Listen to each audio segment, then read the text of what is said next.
À la base, saison 2 s'intéresse au maillot de foot, objet de collectionneur, objet de supporter aujourd'hui. Un maillot, c'est aussi un accessoire de mode et finalement, c'est bien plus que ça. On est à Bordeaux, on a voulu revenir à la base du maillot girondin.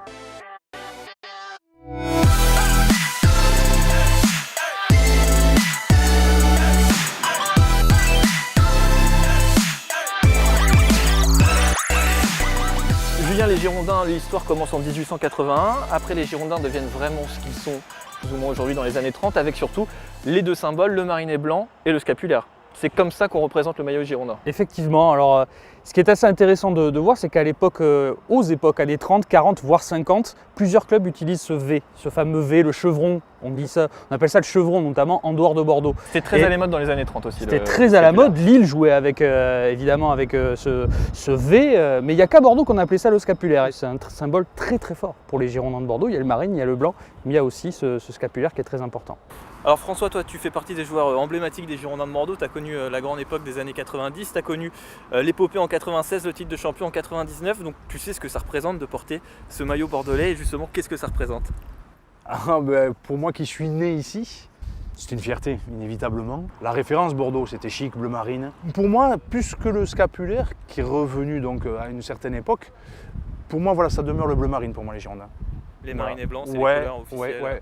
Ouais, marine surtout, blanc aussi. Le premier maillot du club avait déjà un scapulaire dessus. 30, ouais. Exactement, le scapulaire c'est indispensable et primordial et le respect des couleurs également.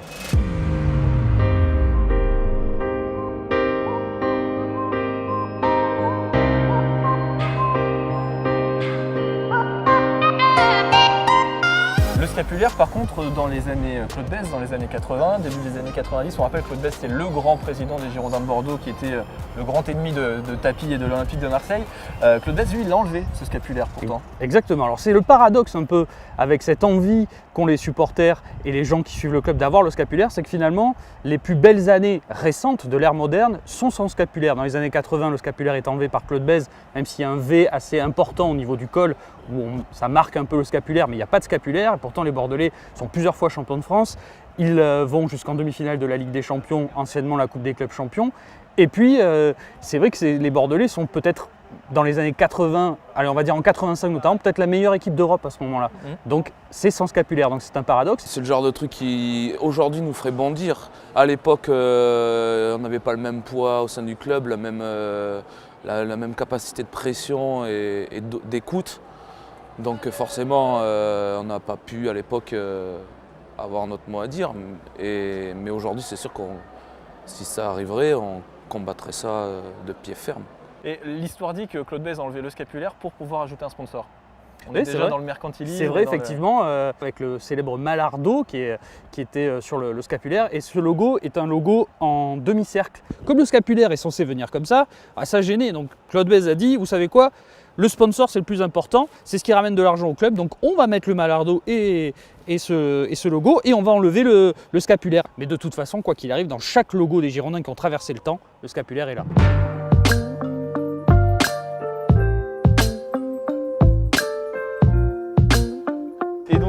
Dans les années 90, c'est les années à Flelou avec ce maillot Bordeaux, Marine, le maillot aussi de l'épopée de 96, finalement on se souvient de lui pour ça.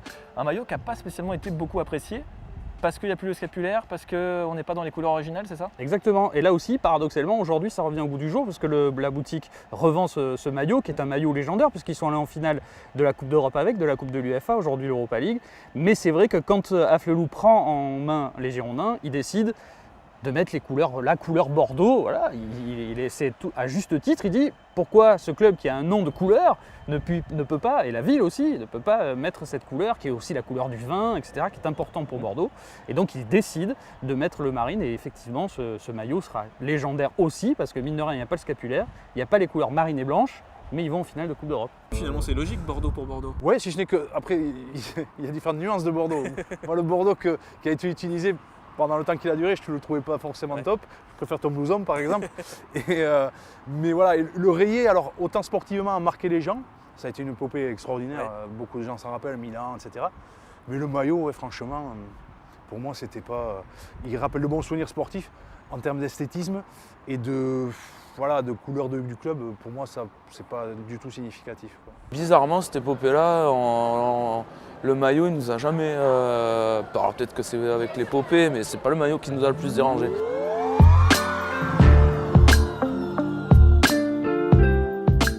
Julien, ce maillot-là, il est important parce que c'est le maillot du titre de champion de France 99. 99. Les Girondins de Bordeaux viennent de récupérer les trois couleurs, le marine, le blanc et le fameux aussi scapulaire qui revient, puisque fin des années 80, alors de la saison 95-96, beaucoup de départs, Zidane, Lizarazu, changement, Afflelou décide de quitter le club. L'arrivée de Jean-Didier Lange et de Jean-Louis Trio. Jean-Louis Trio, bordelais, de cœur forcément aussi, qui est pour lui, c'est obligatoire de remettre ces couleurs-là. Donc il fait en sorte que ces trois marques reviennent. Et on va dire quelques mois plus tard, champion de France avec ce maillot. Les Girondins vont notamment avec Michel Pavon, avec Lilian Lasland, avec Sylvain Wiltord. Et juste après, qui était assez dingue. Hein. Oui, exactement. Et ce maillot aussi, parce qu'ils l'ont porté plusieurs saisons, ce qui était assez rare, ils l'ont porté plusieurs saisons. Ils l'ont porté donc la fameuse saison qui a suivi l'épopée européenne. Et Jean-Pierre Papin a porté ce maillot puisqu'il arrivait, il partait du Bayern pour arriver aux Girondins de Bordeaux, juste après cette finale. Et moi je l'ai ce maillot-là, avec Papin derrière.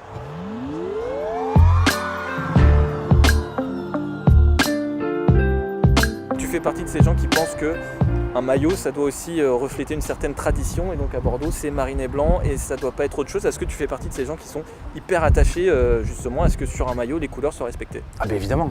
Avant, il y avait 2 jeux de maillots, couleur on reçoit, couleur on se déplace. Ouais. Voilà, à la maison, à l'extérieur.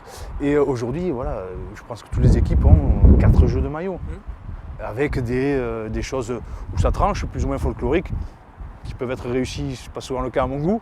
Le maillot est important pour les gens aussi, la couleur est importante. On sait que les ultramarines se sont beaucoup battus avec le club quand les différents sponsors ont mis des couleurs un peu olé olé, le jaune, le chocolat, le rose. C'est fort quand même pour des ultras, des supporters, de faire des banderoles pour un maillot.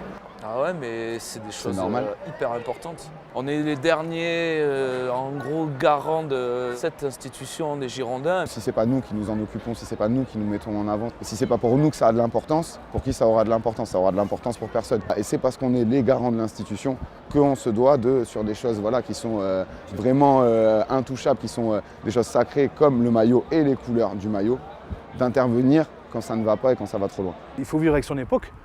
Il pourrait y avoir même 5-6 maillots pour un club par saison. Et chacun y trouverait son compte, selon les goûts des enfants qui préfèrent celui-là que celui-là. Il y en a qui les mettent pour s'habiller, ils trouvent que c'est plus joli de sortir. Voilà, ça c'est complètement normal. Par contre, le maillot qui représente le club, celui officiel, on va dire ça comme ça, ça doit être. Voilà, il ne doit pas bouger, j'ai envie de dire.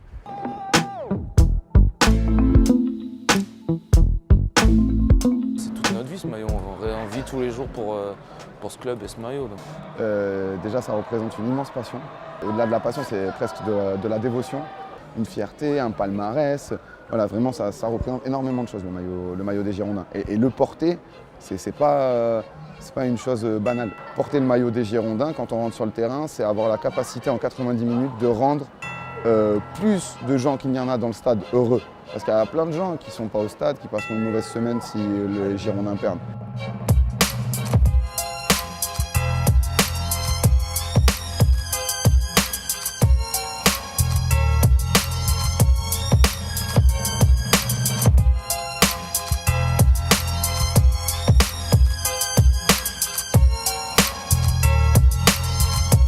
Tu es connecté sur Move.